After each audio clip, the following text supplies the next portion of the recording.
मैं विश्वनाथ मिश्र आपका एक बार पुनः अभिवादन करता हूं। आज हम लोग मार्सिलियो पाडुआ के राजनीतिक विचारों को समझने की कोशिश करेंगे। मार्सिलियो पाडुआ का जन्म 1433 यानी कि 1433 और मृत्यु 1499 यानी कि 1499 में हुई थी। मार्सिलियो पाडुआ पश्चिमी राजनीतिक चिंतन का जो मध्य युग है, उस मध्य युग के अवसान का प्रतिनिधित्व करते हैं और मार्सिलियो पाडुआ की एक बेहतर समझ हो जाने के बाद हम जो पश्चिम का ज्ञानोदय है उसे और आगे चल करके मैकियावेली को भी बेहतर तरीके से समझ सकते हैं। जिस समय मार्सिलियो पाडुआ लिख रहे थे, उस समय का समाज यूरोप में ऐसा था जिसमें चर्च और राज्य के संघर्ष बढ़ गए थे। और इन चीज़ों को यदि आप देखना चाहें, सेबाइन की निगाह से देखना चाहें, तो सेबाइन कहते हैं कि hostility of the theory of PayPal sovereignty already evidenced by the criticisms of John of Paris. मतलब जॉन ऑफ पेरिस जो कि मार्सिलियो पाडुआ के पहले हो चुके थे, वे पोप की सत्ता का, पोप की निरंकुश सत्ता का एक तरीके से खंडन कर रहे थे और जॉन ऑफ पेरिस के विचारों का भी मार्सिलियो ऑफ पाडुआ के चिंतन पर गहरा असर पड़ा है। लेकिन उस समय की जो परिस्थितियां थीं, जो लगभग 100 साल पहले से बनती चली आ रही थीं, उन सब का एक संदर्भ मार्सिलियो ऑफ पाडुआ के चिंतन में दिखाई पड़ता है। और मार्सिलियो ऑफ पाडुआ का महत्व इसलिए है कि जिस वक्त वे लिख रहे हैं उस वक्त न तो सिसरो के प्राकृतिक कानून के जरिए चर्च और राज्य के संबंधों को सुलझा पाने की एक कोशिश हो पा रही है, और न ही जो थॉमस एक्विनास ने स्कॉलिस्टिसिज्म के माध्यम से एक सिंथेसिस डेवलप करने की कोशिश की थी, वह भी अपर्याप्त लग रहा था। इन परिस्थितियों में जब लिखना शुरू किया मार्सिलियो पाडुआ ने, तो उस समय की परिस्थितियों को देखने के लिए थोड़ा सा हमको पहले आना पड़ता है और हम देखते हैं कि एक ऐसा समय आया जब पोप बोनीफेस अष्टम यानी कि बोनीफेस 8 यह दावा कर रहे थे कि चर्च के पास एक तरह की प्रभुता है। मैं सॉवरेंटी शब्द का इस्तेमाल यहाँ नहीं करना चाहूँगा प्रभुता के लिए, लेकिन कुछ उसे इसी संदर्भ में समझ लेने की यहाँ पर जरूरत है। तो दावा तो ये कर रहे थे कि जो पोप है और जो चर्च है वह क्रमशः सम्राट और राज्य की अपेक्षा सुपीरियर है, लेकिन हुआ थोड़ा सा ठीक इसका उल्टा था, क्योंकि जो पोप बोनीफेस अष्टम थे उन्हें काफ़ी समय तक एविग्नान में रहना पड़ा था। फ्रांस के सम्राट की अधीनता को स्वीकार करने जैसी वह स्थिति बनी हुई थी। लेकिन इस स्थिति में तब थोड़ा परिवर्तन आता है जब पोप जॉन 22वें यानी कि पोप जॉन 22 आते हैं और उन्होंने क्या किया कि उन्होंने फिर से ये दावे करने शुरू कर दिए कि राज्य को चर्च के अधीन रहना चाहिए, और जो सम्राट का निर्वाचन हुआ करता था उनके परिवारों के माध्यम से और जो और इलीट समूह हुआ करते थे उनके माध्यम से, पोप जॉन ने उनमें भी हस्तक्षेप करने की कोशिश शुरू कर दी। और यह जो प्रवृत्ति थी वह चलती रही जब सम्राट लेविस द बावेरियन की मृत्यु हुई 1347 ईस्वी में यानी कि 1347 में। तब तक यह प्रवृत्ति लगभग चलती रही और इस पूरे कालखंड में जो कुछ हो रहा था वो कम से कम 2 लोगों के लेखन को बहुत प्रभावित कर रहा था, और उनमें एक तो स्वयं मार्सिलियो पाडुआ थे और दूसरे थे विलियम ऑफ ओकम। और इन लोगों ने जिस तरीके से एक सिंथेसिस डेवलप करने की कोशिश की, उसके लिए एक अलग तरह के विचार प्रणाली की जरूरत थी जो बहुत व्यवस्थित तरीके से मार्सिलियो ऑफ पाडुआ के चिंतन में आया। मार्सिलियो ऑफ पाडुआ के चिंतन में जो चीज़ें प्रकट हुई हैं, उनको यदि आप मार्सिलियो ऑफ पाडुआ के लेखन के माध्यम से समझना चाहते हैं तो उनकी 2 किताबों पर हमको ध्यान देने की ज़रूरत पड़ती है, जिसमें से पहली और ज़्यादा प्रसिद्ध है, जिसको हम लोग कहते हैं डिफेंसर पैसिस, यानी कि इसको दूसरे तरीके से हम ठीक अंग्रेजी में कहना चाहें तो कह सकते हैं डिफेंडर ऑफ पीस। तो यह जो किताब है, इसके प्रीफेस को आप देखेंगे तो आप पाएंगे कि यह जो किताब है वह लेविस द बवेरियन को समर्पित की गई है। यानी कि लेविस द बवेरियन, जो कि राज्य की प्रभुता की बात कर रहे थे, वकालत कर रहे थे, उनको यह किताब समर्पित की गई है। इसी से यह बात स्पष्ट हो जाता है कि मार्सिलियो ऑफ पाडुआ के चिंतन में क्या चीज प्रकट होकर के आने वाली है। अब मार्सिलियो ऑफ पाडुआ के चिंतन में देखेंगे तो उनमें एक महत्वपूर्ण बात यह है कि उन्हें हम लोग यदि उस तरीके से जानना चाहें जैसा कि हम लोगों ने टॉमस एक्विनास को जाना था, और टॉमस एक्विनास के बारे में हम लोगों ने कहा कि वह ईसाई अरस्तुवाद के जनक थे, जिसे हम लोग अंग्रेजी में कहते हैं स्कॉलिस्टिसिज्म। उसी तरीके से यदि हम जानना चाहें कि इसी तरह का एक नाम हम क्या देने का प्रयास करें मार्सिलियो ऑफ पाडुआ को, तो मार्सिलियो ऑफ पाडुआ के बारे में कहा जाता है, और ये चीज़ आपको सेबाइन के किताब में मिलेगी। उनके बारे में कहा जाता है कि वे एवोरिस्ट अरस्तुवाद के जनक थे, मतलब एवोरिस्ट अरिस्टोटेलियनिज्म के जनक थे। यहाँ जो 2 चीज़ें आई हैं, एक तो एवोरिज्म आया और दूसरा एरिस्टोटेलियनिज्म आया। इन शब्दों को हम समझ लें तो हमें यह बात समझ में आ सकती है कि आखिर मार्सिलियो ऑफ पाडुआ कौन सा सिंथेसिस बना करके उस समय का जो संघर्ष है उसको एक दिशा देने का प्रयास कर रहे हैं। तो यह जो एवोरिज्म है वह जो एक प्रकृतिवाद का विचार था, जो अरस्तु से चला आ रहा था, वो रोमन काल में भी आ रहा था, समानता के रूप में हम जिसकी पहचान कर रहे थे, वह तो वही चीज़ है। और दूसरी चीज़ है उसमें रैशनलिटी का पार्ट है, विवेक है, मतलब प्रकृतिवाद के साथ विवेक को मिलाना, और इसके माध्यम से दुनिया को, समाज की समस्याओं को, मनुष्य को, राज्य को समझने का जो प्रयास है उसे ही हम लोग कहते हैं एवोरिस्ट थिंकिंग। और इसके साथ उन्होंने क्या किया मार्सिलियो ऑफ पाडुआ ने कि इसमें अरस्तुवाद को मिलाने की कोशिश की थी। सेबाइन इसके बारे में लिखते हैं कि the philosophical basis for the theory which was derived from Aristotle, Marsilio in his introduction evidently thought of his work as a supplement to that part of the politics which discussed the causes of revolution and civil disorder।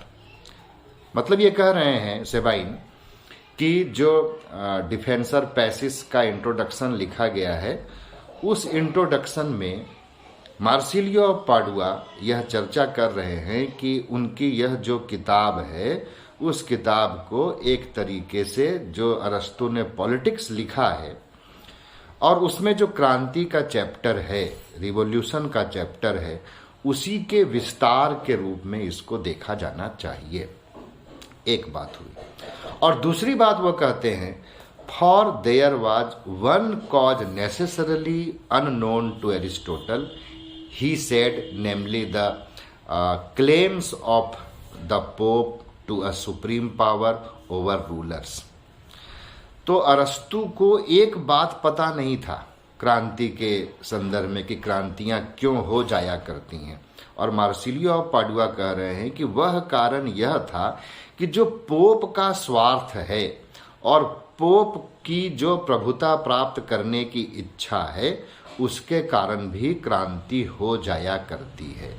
तो इस उदाहरण को जब हम ध्यान में रखते हैं तब यह पाते हैं कि किस तरीके से जो अरस्तु का चिंतन है वह अरस्तु का चिंतन मार्सिलियो ऑफ पाडुआ को प्रभावित कर रहा है। और आगे चल करके जब हम कानूनों की व्याख्या पर आएंगे, राज्य के स्वरूप पर आएंगे, तब वहाँ पर हमको यह स्पष्ट दिखाई पड़ेगा कि मार्सिलियो ऑफ पाडुआ के ऊपर अरस्तु का प्रभाव और भी आगे आता है और उसका जो वह एक और एंगल ले करके सिंथेसिस डेवलप करना चाहते हैं, उसमें नेचुरल लॉ का एस्पेक्ट भी शामिल हो जाता है और उसमें रैशनलिज्म, मतलब रैशनलिज्म का उस सेंस में मतलब मत समझिए जिसे हम डेकार्ट के अर्थ में कहते हैं, बल्कि इस अर्थ में समझिए कि मानवीय विवेक में आस्था। तो इन दोनों चीज़ों को आपस में मिलाने का प्रयास मार्सिलियो ऑफ पाडुआ करते हैं। अब यदि इन दो चीज़ों के आधार पर हम मार्सिलियो ऑफ पाडुआ के विचार को समझने की कोशिश करें, तब हमें आना पड़ता है कि वह राज्य को किस दृष्टि से देख रहे हैं और चर्च के प्रति उनका क्या दृष्टिकोण है। तो राज्य और चर्च के प्रति जो उनका दृष्टिकोण है वह देखिए तो एक वो तर्कों की सीढ़ी तैयार करते हैं और उन तर्कों की सीढ़ी पर अंत में वे चर्च को राज्य के अधीन ले आने की कोशिश करते हैं। तो उनके तर्कों को एक बार हम समझने की कोशिश करते हैं। तो मार्सिलियो ऑफ पाडुआ कहते हैं कि जो राज्य है वह परिवार से बना है और इसकी उत्पत्ति हुई है मानवीय आवश्यकताओं की पूर्ति के लिए और एक श्रेष्ठ जीवन की प्राप्ति के लिए मतलब जिन आवश्यकताओं की जरूरत पड़ती है, जिन संसाधनों की जरूरत पड़ती है, उनको पूरा करने के लिए राज्य ही एक पूर्ण रूप से समर्थ समुदाय है। और एक और जो महत्वपूर्ण बात वहाँ कहते हैं वह कहते हैं कि यह जो राज्य है वह एक सजीव सत्ता है, मतलब एक वो लिविंग बीइंग जैसा है। अब इसी तर्क को एक सीढ़ी और ऊपर ले जाइए। शुरू में मैंने कहा था ना कि मार्सिलियो ऑफ पाडुआ क्या करते हैं ना, तर्क की एक सीढ़ी बनाते हैं। तो पहला तर्क उन्होंने क्या लिया? पहला तर्क उन्होंने लिया कि जो राज्य है वह परिवारों से मिल करके बना है, वह श्रेष्ठ जीवन की प्राप्ति के संपूर्ण संसाधनों को इकट्ठा कर सकता है और वह एक लिविंग बीइंग जैसा है, वह सावयव जैसा है। अगला तर्क उनका देखिए। अब आगे वो कहेंगे कि यह जो लिविंग बीइंग जैसा है समुदाय, स्टेट तो वहां कह नहीं सकते हैं, बाद में ये शब्द आया था, जो समुदाय है उसके अलग अलग अंग होते हैं, जैसे किसान, जैसे कारीगर, जैसे सिपाही और दूसरे ऑफिशियल्स। अरस्तु के चिंतन में भी देखेंगे तो ये बात आई थी। अब आगे कहते हैं मार्सिलियो ऑफ पाडुआ कि यह सब जो राज्य के अलग अलग अंग हैं वे ठीक उसी तरीके से हैं जिस तरीके से मनुष्य के अंग होते हैं। और यदि मनुष्य के अंग ही आपस में एक दूसरे अंग के कार्यों में हस्तक्षेप करने लग जाएं, तब एक जीव के भीतर की जो शांति होती है या उसका जो एक अस्तित्वात्मक संतुलन होता है, एग्जिस्टेंशियल बैलेंस होता है, वह डिस्टर्ब हो जाता है। ये उनका तर्कों की एक दूसरी सीढ़ी हुई। और इसके ऊपर फिर उनके तर्क की एक तीसरी सीढ़ी आती है। वहां वे कहते हैं कि उनके समय में जो एक सोसाइटी का एग्जिस्टेंशियल बैलेंस था वह बैलेंस भंग हो गया है, क्योंकि वहां पर एक ऐसा अंग उत्पन्न हो गया है जो अपनी शक्ति को अधिक से अधिक बढ़ाने की कोशिश कर रहा है और जो दूसरे अंगों की कार्यों में हस्तक्षेप करता है। और इसकी वजह से शांति और सुव्यवस्था भंग हो गई है, और वह जो विशेष अंग है वह है चर्च। और ऐसा करने के बाद, ऐसा बताने के बाद मार्सिलियो ऑफ पाडुआ कहते हैं कि इस असंतुलन को, इस जो एग्जिस्टेंशियल डिस्टरबेंस हो गया है, शांति भंग हो गई है, उसको पुनः कैसे प्राप्त किया जा सकता है। और इसीलिए देखिए कि उन्होंने अपनी किताब का नाम डिफेंसर पैसिस जो रखा, जिसके बारे में मैं कह रहा हूँ डिफेंडर ऑफ पीस। तो उस शांति को पुनः कैसे स्थापित किया जाए, इसकी चर्चा करने के लिए फिर वो आगे चल करके क्या करते हैं कि आगे वे कानून की अवधारणा पर विचार करते हैं। लेकिन कानून की अवधारणा पर विचार करने से पहले हम एक बार यह देख लेने का प्रयास करते हैं कि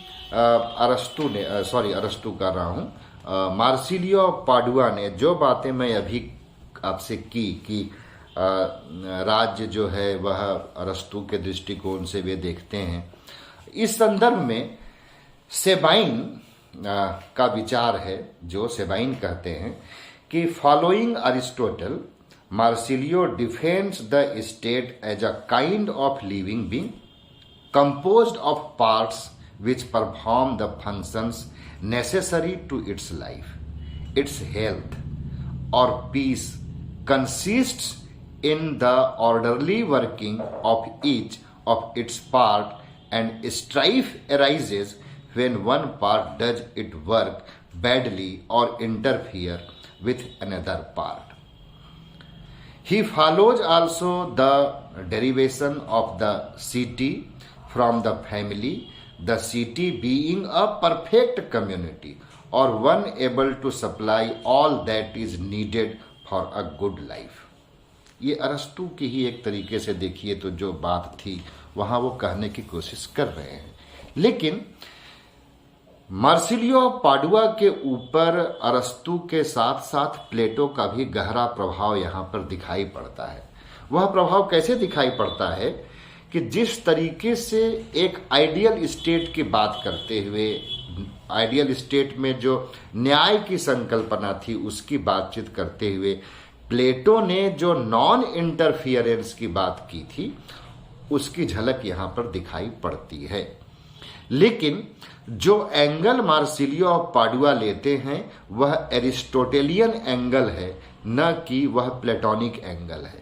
इसका एक खास वजह है, उसको एक बार हम लोग समझ लेने की कोशिश करते हैं कि नॉन इंटरफियरेंस का एंगल लिया मार्सिलियो ऑफ पाडुआ ने, लेकिन उसको सपोर्ट करने के लिए प्लेटो के लॉजिक को अप्लाई करने के बजाय वह एरिस्टोटल की लॉजिक की ओर जाते हैं। इसकी वजह यह है कि यदि आप प्लेटो में विचार करें कि वहां पर नॉन इंटरफियरेंस का विचार क्यों दिया गया, तो उसके मूल में क्या है? उसके मूल में है सद्गुण, उसके मूल में है वर्च्यू। और वह वर्च्यू वास्तव में रहती कहाँ है? तो वह रहती है वर्ल्ड ऑफ आइडियाज जो है, मतलब जो विचारों का जगत है, या जिसे भारत में आप कहेंगे कि जो ब्रह्म का जगत है, वह वहां रहती है। और एक बार जब आप किसी मौलिक वस्तु को जो मानवीय जीवन को निर्देशित करती है उसको इस दुनिया से उठा करके दूसरी दुनिया का विषय बना देंगे, तो जाहिर सी बात है कि उस दूसरी दुनिया की बात करने वाले चर्च, पादरी, पोप फिर से प्रभावी हो जाएंगे। इसीलिए नॉन इंटरफियरेंस का जो उन्होंने सिद्धांत लिया वह एरिस्टोटेलियन एंगल से लिया। वह प्रकृति जगत की जो कार्य प्रणाली है, मनुष्य की बनावट जो है उसकी जो कार्य प्रणाली है, उसके आधार पर लिया। मतलब जो एक वर्ल्डली थिंग है, नेचर है, उसको देख करके लिया। ये फिर से इसको यदि आप कोरिलेट करके देखना चाहें तो जो मैं पहले कह रहा था आपको कि एवोरिस्ट अरस्तुवाद दिखाई पड़ता है मार्सिलियो पाडुआ में, वो यहां हमें फिर से दिखाई पड़ता है।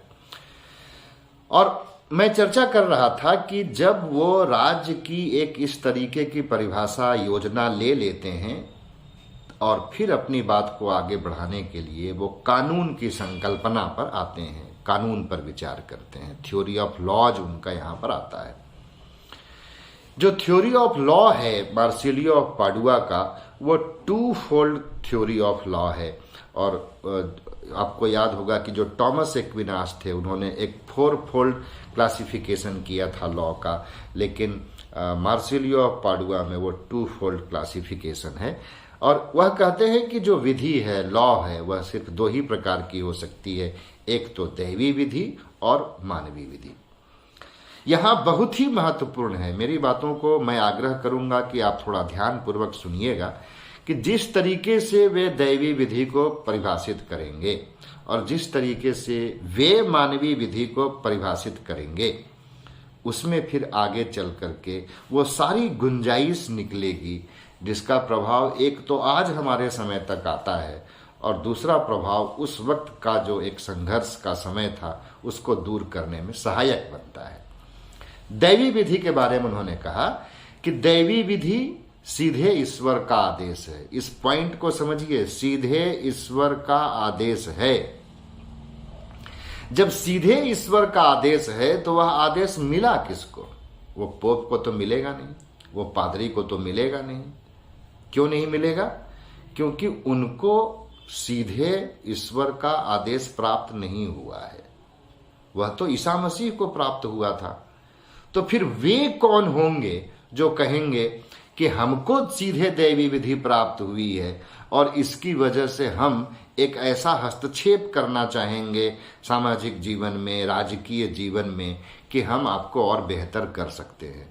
ये जो परिभाषा करने की कोशिश की दैवी विधि की, वो देखिए कि सीधे चर्च पर आघात करता है, पोप के निरंकुशता पर आघात करता है। आगे इसी में एक बार कहा कि दैवी विधि क्या है, तो वह सीधे ईश्वर का आदेश है। आगे वो कहते हैं कि इसमें मनुष्य को यह बताया जाता है कि उसके लिए क्या उचित है और उसके लिए क्या अनुचित है, मतलब what is right for man और what is wrong for man. इस विधि में मनुष्य को सर्वश्रेष्ठ साध्य प्राप्त करने और अपने आगामी संसार के लिए क्या जरूरी है, क्या वांछनीय है, उनके परिस्थितियों के निर्माण की बात बताई जाती है। इस दैवी विधि का आधार यह है कि उसका पुरस्कार या इसका दंड अगले जीवन में मिलता है। इसी चीज को सेबाइन कैसे लिखते हैं, मैं वहां से बात की शुरुआत एक बार कर लूं डिवाइन लॉ के बारे में, फिर थोड़ी इसकी व्याख्या करेंगे।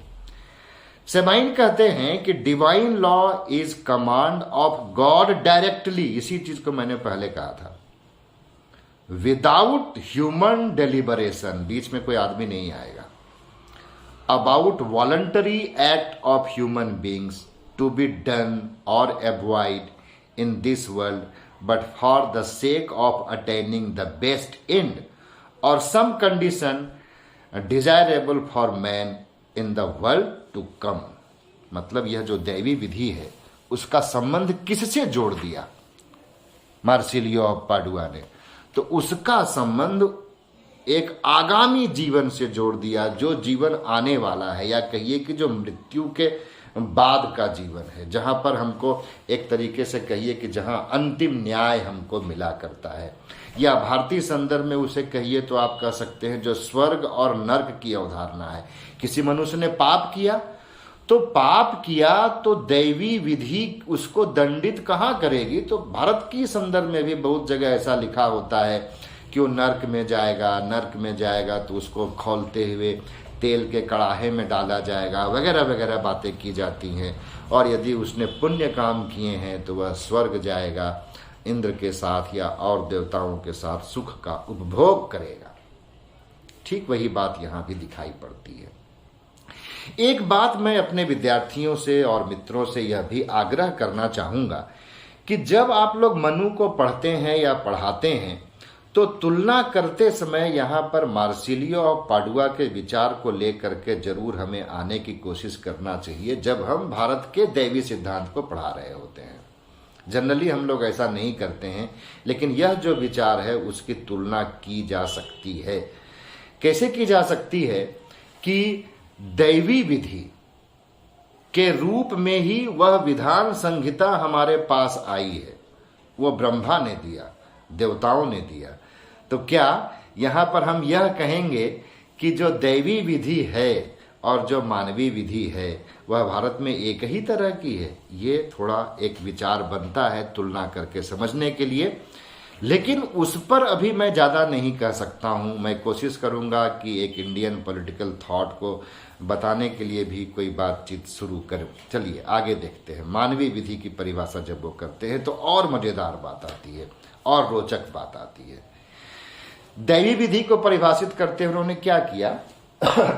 साफ साफ बात है, एक बार फिर से दोहरा दूं तो,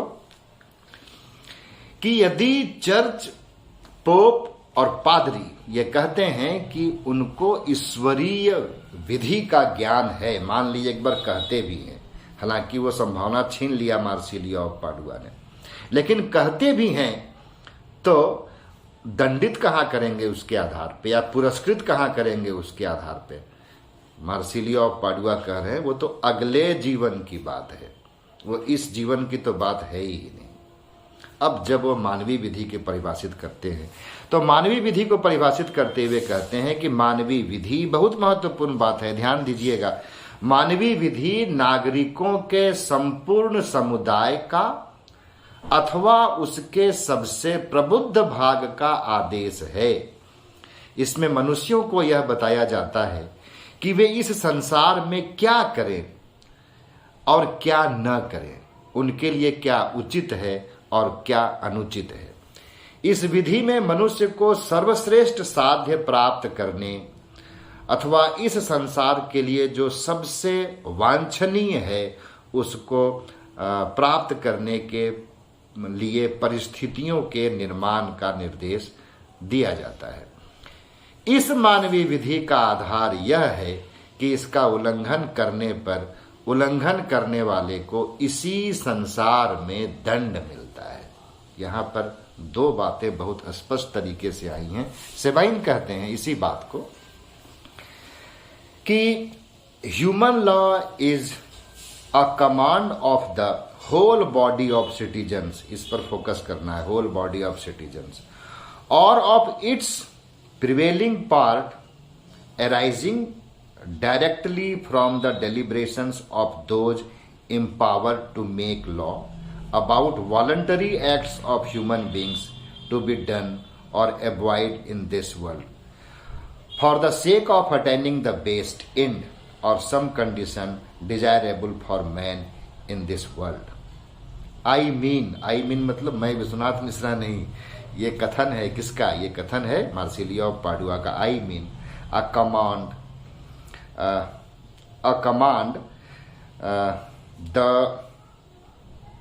a command which is enforced in this world by a penalty or punishment imposed on this transgressor। ये बात जो मैं पहले हिंदी में कहा था, सेबाइन उसको इसी तरीके से प्रकट किए, और इसमें उन्होंने क्या किया है कि मार्सिलियो ऑफ पाडुआ का ही जो स्टेटमेंट है इंग्लिश वर्जन में उसको रखने की कोशिश की है। कितनी महत्वपूर्ण बातें हैं यहाँ ध्यान दें। पहली महत्वपूर्ण बात तो यह हुई कि मानवीय विधि क्या है, तो यह नागरिकों के संपूर्ण समुदाय का या उसके सबसे प्रबुद्ध भाग का आदेश है। मतलब यह सिर्फ राजा का आदेश नहीं है। मतलब एक और जहां मार्सिलियो ऑफ पाडुआ चर्च की निरंकुशता का, पोप की निरंकुशता का, पोप की निरंकुशता को खारिज करने के लिए दैवी विधि पर जो बात कर रहे थे, दैवी विधि की परिभाषा दे रहे थे, ठीक उसी तरीके से वे जब मानवीय विधि की परिभाषा दे रहे हैं तो मानवीय विधि की परिभाषा देते हुए वे जो राजाओं की शक्ति हो सकती है, सम्राटों की निरंकुशता हो सकती है, उसको भी खारिज करने का, खंडन करने का प्रयास करते हैं। कैसे? तो उन्होंने ऐसा नहीं कि कहा कि law is the command of supreme power, या ऐसा उन्होंने नहीं कहा कि law is the command of sovereign power, या ऐसा नहीं कहा कि law is the command of king और एम्परर, ऐसा नहीं कहा। बल्कि क्या कहा? यह संपूर्ण समाज का आदेश है आपको इसमें आप देखिएगा तो इसमें आपको थोड़ी सी रूसो की प्रतिध्वनि सुनाई देगी कि शायद आगे चल करके इस बात को कोई थ्योराइज करेगा तो वो रूसो जैसा हो सकता है। और एक बात यहाँ है कि या तो संपूर्ण समाज का आदेश है या तो उसके जो सबसे प्रबुद्ध भाग हैं वह उनका आदेश है। और यह क्या करता है, यह भी इस जगत में श्रेष्ठ जीवन को प्राप्त करने के तरीके बताता है और उसके लिए जो उचित मार्ग है उसका दिशा निर्देश देता है। लेकिन इसका उल्लंघन होने पर वह इसी जगत में दंडित किया जाएगा। मतलब यहां है कि उस लॉ का इन्फोर्समेंट कैसे होगा, जाहिर सी बात है सम्राट के द्वारा होगा, राजा के द्वारा होगा। और यदि कोई उसका उल्लंघन करता है तो वह इसी दुनिया में दंड का भागी होगा। मतलब राजा तो दंड का भागीदार, प्रजा जो है वो दंड के भागीदार होंगे राजा के द्वारा। एक बात और यहां महत्वपूर्ण आती है कि यदि राजा ही उस विधि का उल्लंघन करता है तब जनता क्या करेगी, ये बहुत महत्वपूर्ण बात आती है। और इसमें आप देखेंगे जैसे कि डेमोक्रेसी की स्वर सुनाई देगी आपको, रूल ऑफ लॉ का स्वर सुनाई देगा आपको, सुप्रीमेसी ऑफ लॉ की आवाज आपको दिखाई पड़ेगी। मार्सिलियो ऑफ पाडुआ कहते हैं कि यदि राजा भी किन्हीं परिस्थितियों में उस कानून का उल्लंघन करता है जो मानवीय कानून है, जो इन्फोर्स्ड है, तो राजा को भी दंडित किया जाएगा।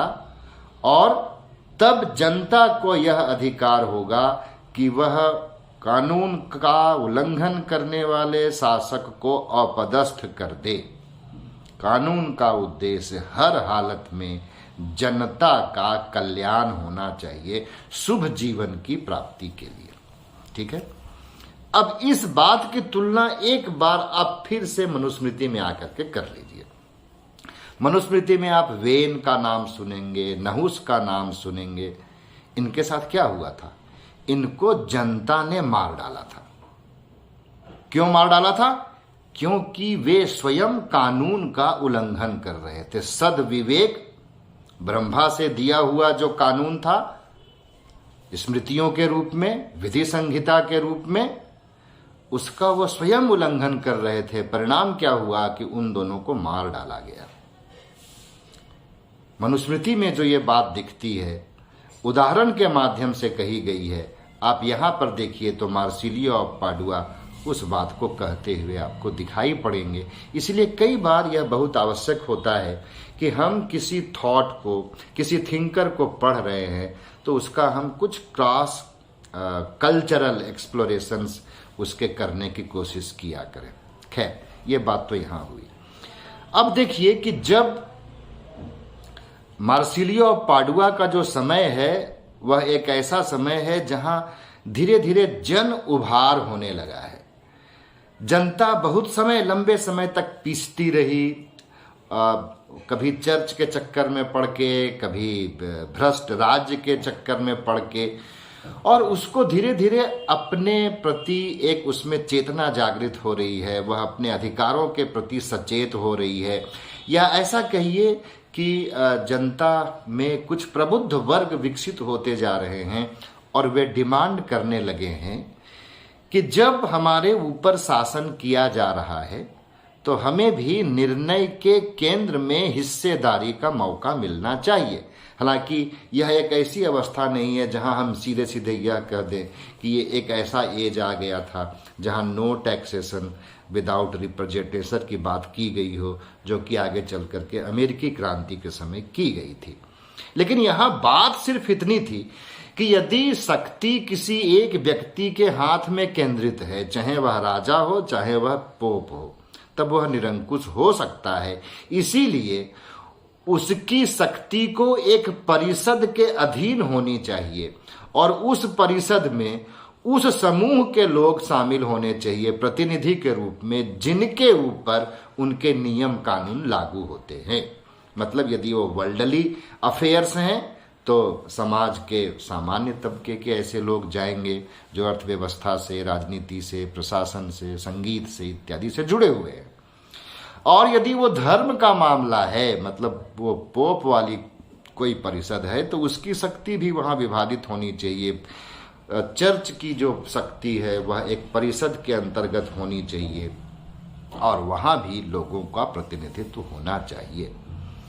इतना ही नहीं, इससे ज़्यादा महत्वपूर्ण बात आगे है कि यदि चर्च की एक काउंसिल बना दी जाए और उसकी शक्तियों को, चर्च की शक्तियों को, पोप की शक्तियों को उस काउंसिल के अंतर्गत रख दिया जाए, तो उसकी बैठकें कौन बुलाएगा और राजा का फिर वहां पर क्या रोल होगा, इस पर हम चर्चा करते हैं। लेकिन इसके पहले हम एक बात और कह लें कि यह जो एक प्रवृत्ति विकसित हो रही थी कि काउंसिल में शक्ति को दे दिया जाए, चाहे वह राजा की शक्ति का बात हो तो उसके लिए भी एक मंत्री परिषद जैसा हो, और जो चर्च की शक्ति है, पोप की शक्ति है, वह भी एक काउंसिल को दे दी जाए। नाम उसका भले ही हम कोई स्पिरिचुअल काउंसिल, रिलीजियस काउंसिल जैसा कर लें। इसी से कंसिलियर मूवमेंट की शुरुआत होती है, परिषदीय आंदोलन की शुरुआत होती है। और यह जो परिषदीय आंदोलन है, इस परिषदीय आंदोलन का ज्ञानोदय में, रेनेसा में, रिफॉर्मेशन में पश्चिम में बहुत बड़ा योगदान रहा है। अब यह जो परिषद को शक्ति दी गई है मार्सिलियो पाडुआ के विचार में, वह कहां तक दी गई है, तो वहां यहां तक कहा गया है कि इस परिषद को यह अधिकार होना चाहिए कि वह पोप भी यदि गलत करे तो उसको वह दंडित कर सकती है या उसको पद से हटा सकती है, एक बात। और दूसरी बात जो है वो भी महत्वपूर्ण है, वह यह है कि राजा को उस परिषद के अंतर्गत यह अधिकार दिया गया कि वह महापरिषद का बैठक बुला सकता है और आध्यात्मिक दंड देने के मामले में भी राजनीतिक सत्ता का कोई प्रतिनिधि या हस्तक्षेप होना चाहिए। और जरूरी यह है कि चर्च सिर्फ अपने काम तक अपने को सीमित रखे, मतलब यह आध्यात्मिक उत्थान की बातचीत करे, आध्यात्मिक मामलों तक अपने आप को सीमित रखे।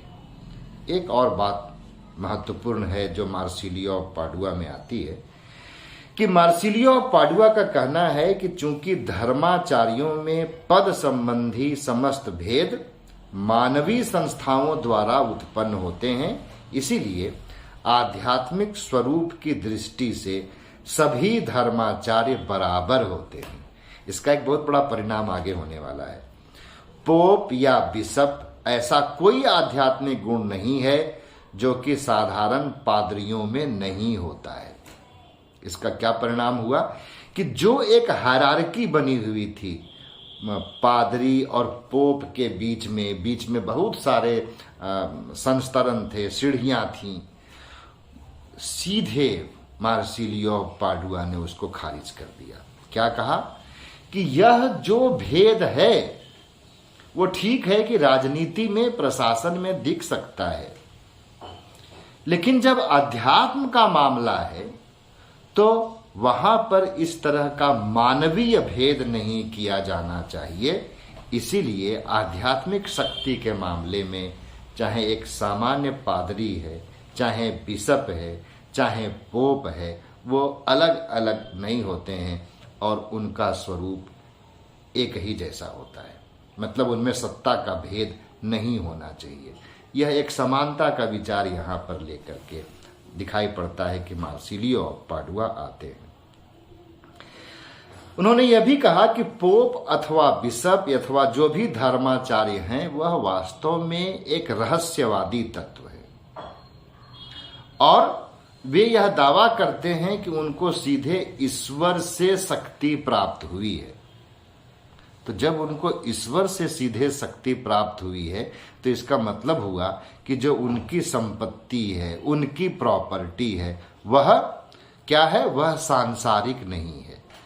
और जब वह सांसारिक नहीं है ठीक है, आप कह रहे हैं, एक बार हम मान लेते हैं कि आपको सीधे ईश्वर से ज्ञान प्राप्त हो गया है, तो वह कैसा है?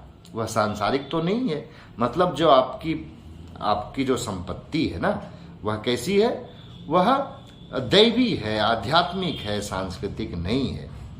और इसी कारण यदि आप मांग करते हैं कि आपको कोई भौतिक पद दिया जाए, तो यह गलत है।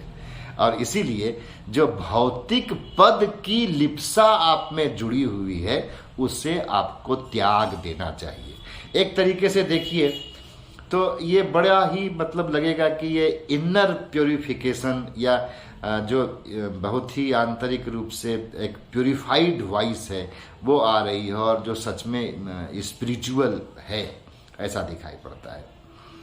तो राज्य एवं चर्च के संबंध में जो सुधार के विचार शुरू हुए रिफॉर्मेशन के जरिए, कंसिलियर मूवमेंट के जरिए, आप देखिए तो उसकी बुनियाद हमको मार्सिलियो ऑफ पाडुआ में यहाँ पर दिखाई पड़ती है। मार्सिलियो ऑफ पाडुआ के संदर्भ में समापन करने से पहले हम यह कहना चाहेंगे कि मार्सिलियो ऑफ पाडुआ मैकियावेली के आगमन का संकेत दे देते हैं। और मैकियावेली को देखिए तो मैकियावेली का जन्म 1469 ईस्वी यानी कि 1469 में हो चुका था, और इस बीच तक मार्सिलियो ऑफ पाडुआ युवा हो चुके थे। उनके विचारों से, उनके लेखन से दुनिया परिचित होने लग गई थी। तो मार्सिलियो ऑफ पाडुआ का प्रभाव मैकियावेली के ऊपर भी है। और यदि आप यह अनुमान करें, सोचने विचारने का प्रयास करें कि मार्सिलियो ऑफ पाडुआ ने जिस तरीके से धर्माचार्यों के बारे में लिखा है, चर्च में सुधार के बारे में लिखा है, उसी तरीके से यदि वह राजनीतिक क्षेत्र में लिख रहा होता तो संभव है कि उसके विचार मैकियावेली ने जो डिस्कोर्सेस में विचार व्यक्त किए हैं उसके काफी नजदीक हो सकते थे। आप यहाँ पूछ सकते हैं कि वह प्रिंस के नजदीक क्यों नहीं हो सकते थे? तो इसकी वजह यह है कि द प्रिंस में एक डुअल मोरालिटी का कॉन्सेप्ट मैकियावेली लेकर के आते हैं, और वह जो डुअल मोरालिटी का कॉन्सेप्ट है वह मार्सिलियो ऑफ पाडुआ के चिंतन से अनुपस्थित है। यदि डुअल मोरालिटी का कॉन्सेप्ट न हो तो प्रिंस का बनना कठिन हो जाता है, और यदि डुअल मोरालिटी के सिद्धांत को आप मार्सिलियो ऑफ पाडुआ में जोड़ दें तो मार्सिलियो ऑफ पाडुआ का लेखन खत्म हो जाएगा। तो मित्रों और विद्यार्थियों, आज के लिए इतना ही। हमारी आपकी मुलाकात होगी फिर से किसी अगले क्लास में, ऑडियो माध्यम से हो या वीडियो माध्यम से हो। आप अपना ख्याल रखिएगा, अच्छे से रहिएगा, और अपनी टिप्पणी में सवाल के माध्यम से या सुझाव के माध्यम से अपनी बात रखिएगा, ताकि हमको आगे और बेहतर करने की प्रेरणा मिले। नमस्कार।